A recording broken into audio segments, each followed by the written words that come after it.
sur certains points.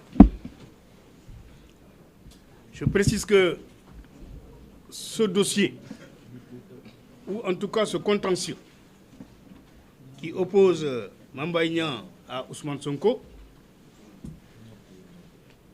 ce contentieux a été définitivement clôturé.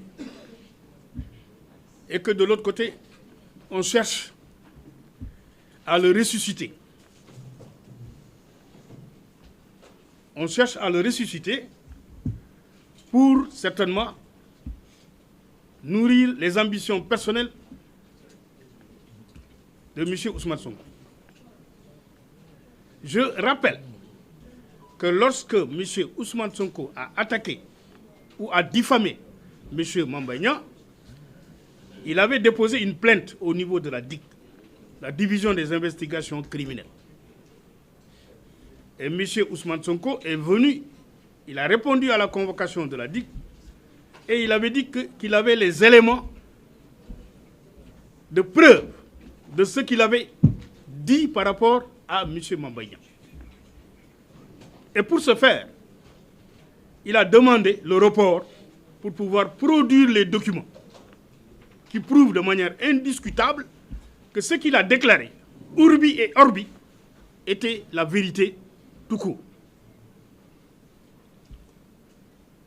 Évidemment, ce délai lui a été concédé et lorsqu'il est venu, effectivement avec des documents, il a dit non, je ne vous les communique pas, j'attends le jour du procès.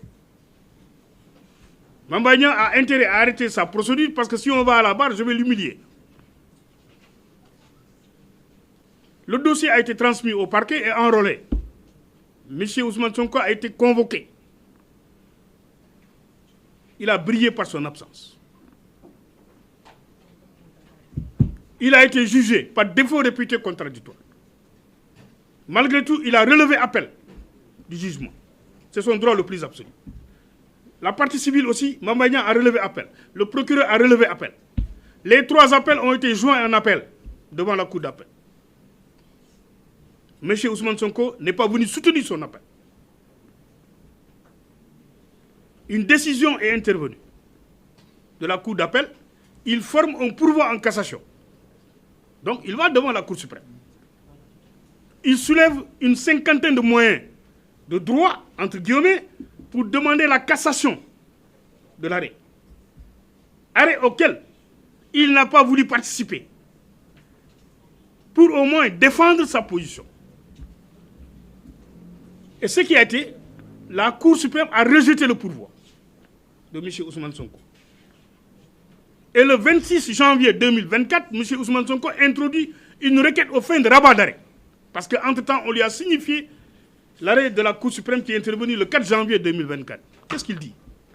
Donc, un délai de 1 mois lui a été accordé pour pouvoir éventuellement introduire un recours, un rabat d'arrêt. Donc, il a introduit une procédure de rabat d'arrêt. La procédure de rabat d'arrêt a été jugée le 1er juillet 2025 par la Cour suprême. Et dans l'arrêt de rejet de sa demande de rabat d'arrêt, la Cour suprême a dit qu'en utilisant le rabat d'arrêt, Ousmane Sonko voulait faire rejuger une affaire déjà jugée. Donc ça a été la motivation qui a été adoptée par la Cour suprême en chambre réunie.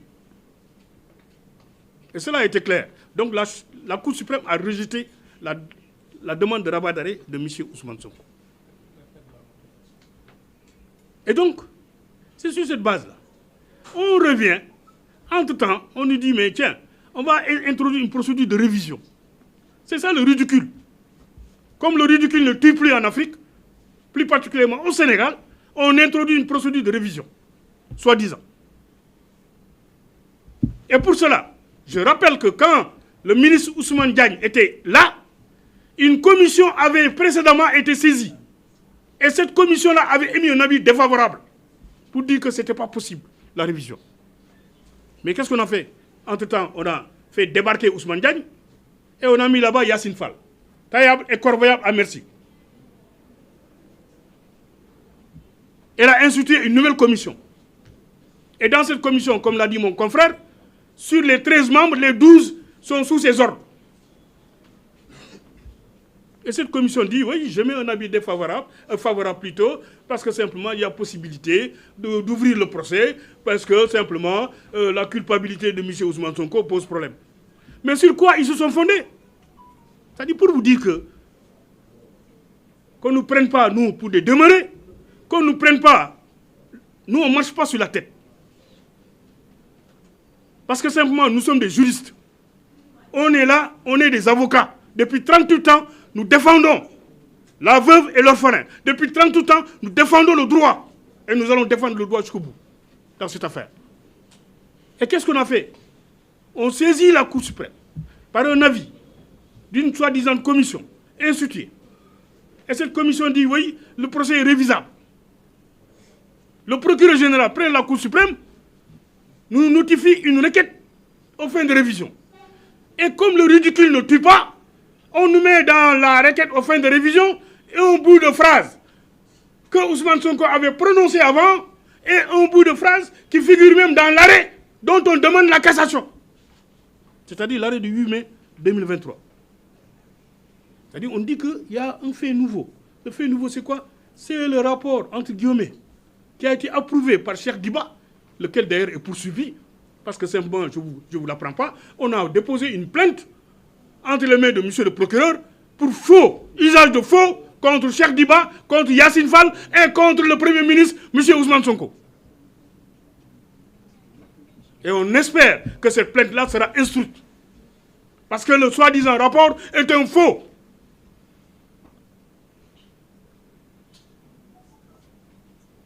Parce que comment peut-on, en tant que ministre, en 2024, vouloir approuver un rapport, un soi-disant rapport qui en réalité était un pré-rapport, qui n'avait pas été approuvé par 3 autres ministres, c'est-à-dire Amadou Ba ne l'a pas approuvé, Moustapha Ba, Feu Moustapha Ba ne l'a pas approuvé, Abdoulaye Daouda Diallo ne l'a pas approuvé. 3 ministres des Finances sont passés, n'ont pas approuvé ce soi-disant rapport. Mais lui, il vient 6 ans après pour dire, oui, j'approuve ce rapport-là, sur les instructions du Premier ministre, M. Ousmane Sonko. Donc, sur les instructions d'Ousmane Sonko, il approuve. Et Ousmane Sonko prend ce rapport-là, il prend le rapport, il saisit Yassine Fall. Yassine Fall saisit le parquet général. Et le parquet général a écrit noir sur blanc. Le parquet général a écrit noir sur blanc que c'est sur les instructions. C'est clair. Le parquet général a écrit. Il résulte des pièces produites que par correspondance du 3 décembre 2025, Monsieur le Premier ministre a transmis à Madame le ministre de la Justice, garde des Sceaux, pour exécution des recommandations contenues dans la fiche analytique et plus généralement en tirer toutes les conséquences de droit. Le rapport numéro 02-18 de l'IGF relatif à l'enquête sur le contrat clé en main relatif aux études et aménagements hydro-agricoles des DAC de CFA, Itato, Keur Sambakan et Keur Momar Sarr, conclu entre le PRODAC et Green 2000. Donc, M. Ousmane Sonko est intéressé par cette procédure-là. C'était lui le prévenu, c'est lui qui avait été condamné pour diffamation. Parce qu'il dit que Mambagna a été épinglé pour 29 milliards. Vous ne verrez même pas dans ce rapport-là une quelconque trace de 29 milliards. Mais il dit que s'il n'a pas été épinglé, il ment. C'est lui qui l'a dit. C'est pourquoi il a été condamné pour diffamation et injure publique. Et on vient, on dit, oui, d'ailleurs même j'ai le rapport là sur la table, et on m'a caché ce rapport. Quel rapport? Jusqu'à l'extinction du soleil, un rapport ne sera pas produit pour dire que Mambagna a détourné 29 milliards. Ça n'existe pas. Ça, on le sait.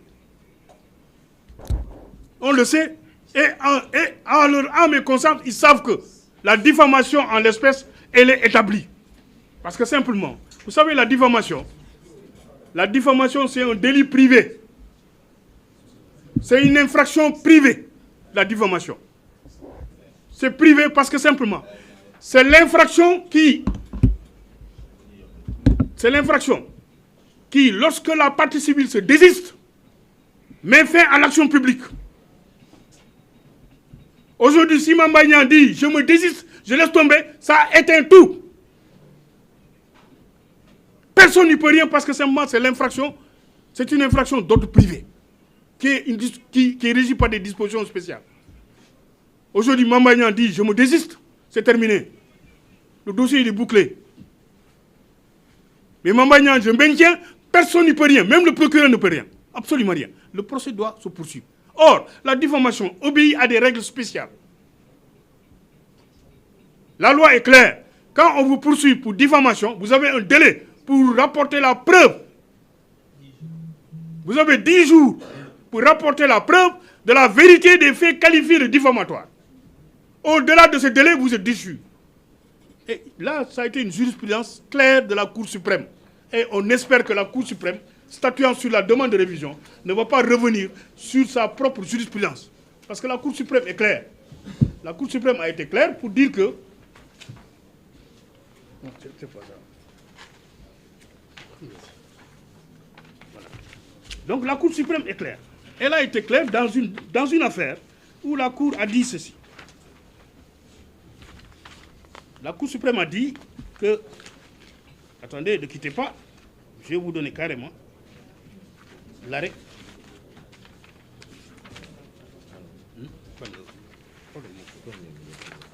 Donc la Cour suprême a dit que fait une exacte application de la loi, le juge, la Cour d'appel, qui a estimé que la personne contre laquelle une procédure de diffamation a été engagée, que cette personne est déchue de son droit de prouver, voilà justement, c'est-à-dire fait une exacte application de la loi, la Cour d'appel qui retient que le non-respect des formalités obligatoires prévues à l'article 627 du Code de procédure pénale entraîne à l'encontre du prévenu poursuivi pour diffamation la déchéance de son droit de faire la preuve du fait diffamatoire.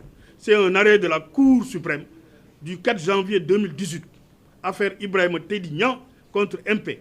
Donc c'est clair. Cette position, elle est claire, elle est nette, elle est précise. Donc, on ne peut pas aujourd'hui nous dire que le soleil se lève à l'ouest alors qu'il se lève à l'est. Ce n'est pas possible. Et c'est pourquoi d'ailleurs, nous n'avons pas attendu de midi à 14h.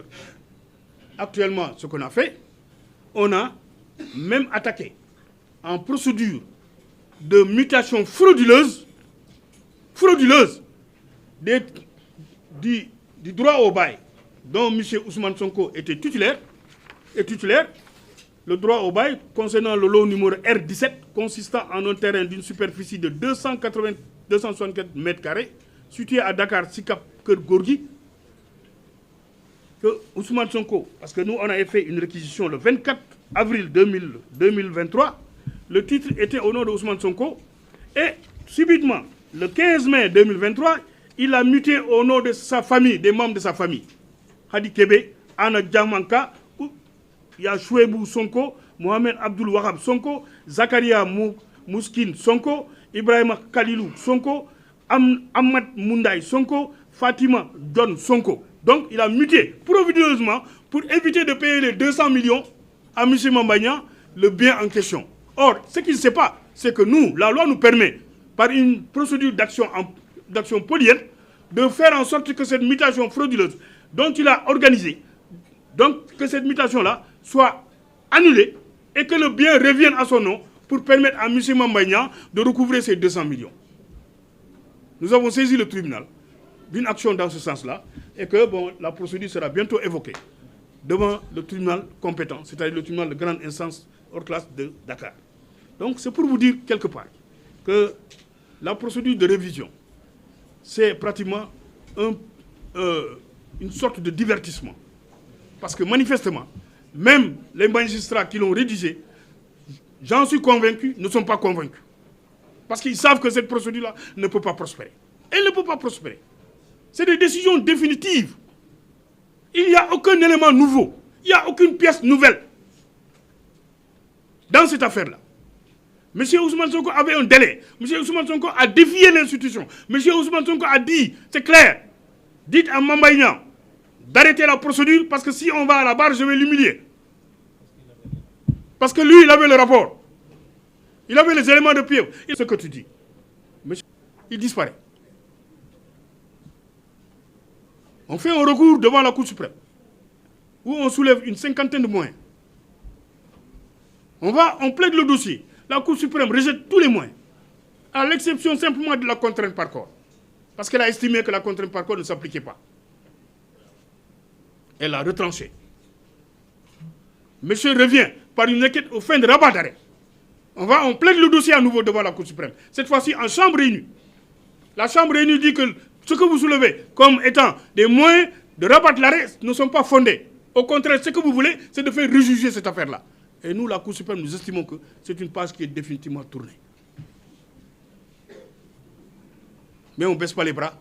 Maintenant, on passe par un autre chemin. C'est-à-dire maintenant, introduire une procédure de révision.